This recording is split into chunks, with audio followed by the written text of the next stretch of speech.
छोट्या छोट्या पण उपयुक्त टिप्स. नंबर 1. स्वयंपाकासाठी लागणारे मसाले, चटण्या, पेस्ट, प्युरी आधीच तयार करून ठेवा, म्हणजे स्वयंपाक लवकर होण्यास मदत होते. नंबर 2. भात शिजवताना 1 कप तांदळासाठी 1 ग्लास पाण्याचा वापर करा. नंबर 3. डाळ चांगली होण्यासाठी 2 ते 3 तास आधी डाळ पाण्यात भिजत ठेवा, म्हणजे डाळ लवकर शिजली जाईल आणि गॅसची सुद्धा बचत होईल.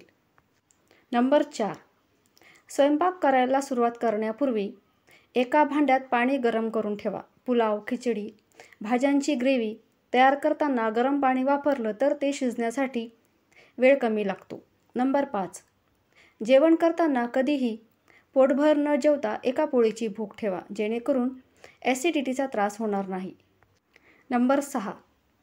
तुम्हाला जर ॲनिमियाचा त्रास असेल तर जास्तीत जास्त हिरव्या पालेभाज्या खाव्यात, त्यामुळे हळूहळू ॲनिमियाचा त्रास कमी होईल. नंबर 7. तांब्याच्या भांड्यामध्ये रात्रभर पाणी भरून ठेवावे. सकाळी ते पाणी पिल्याने कोलेस्ट्रॉल नियंत्रित राहतो. नंबर 8. रात्रीच्या वेळी दही खाल्ल्याने प्रतिकारशक्ती कमी होऊन छातीत कफ होण्याची शक्यता असते. नंबर 9. मोसंबीचा रस पिल्यामुळे केसांच्या समस्या दूर होतात, तसेच त्वचा विकारसुद्धा कमी होतात. नंबर 10. अचानक जर पोट दुखायला लागले असेल तर तेलामध्ये ओवा टाकून पोटाची मालिश करावी, लगेच फरक पडेल. नंबर 11. उन्हामुळे डोकं दुखत असेल तर चंदन उगाळून कपाळावर लावल्याने शांत झोप लागेल. नंबर 12. मसूरच्या डाळीचा जेवणात जास्तीत जास्त वापर केल्याने पोटाचे विकार बरे होतात. नंबर 13. शुगरच्या पेशंटला वारंवार काहीतरी खावेसे वाटते, अशावेळी भूक लागेल तेव्हा प्लेन ताक प्यावे. नंबर 14. लस्सी पिण्याचं प्रमाण जास्त असल्यास वाताचे विकार तसेच सांधेदुखी होण्याची शक्यता असते. नंबर 15. औषधाचा प्रभाव लवकर व्हावा असे वाटत असेल तर औषधी नेहमी कोमट पाण्यासोबतच घ्यावी. नंबर 16. शरीरात रक्ताची कमतरता असेल तर रोज 1 छोटी वाटी शेंगदाणे आणि छोटासा गुळाचा खडा खावा. नंबर 17.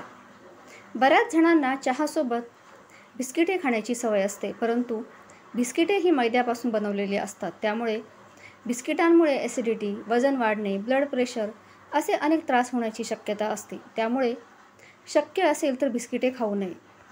नंबर 18.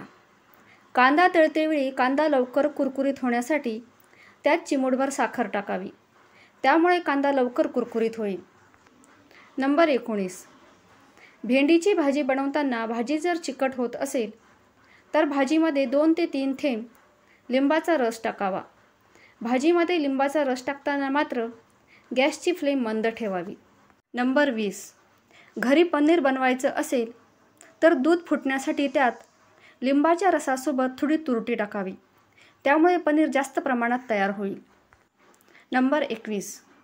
कोणतंही एकदम गरम पेय काचेच्या ग्लासात किंवा बरणीत भरताना काचेच्या भांड्याला तडा जाण्याची शक्यता असते, त्यासाठी कोणतंही गरम पेय काचेच्या ग्लासात ओतताना ग्लासाखाली ओला कपडा ठेवावा.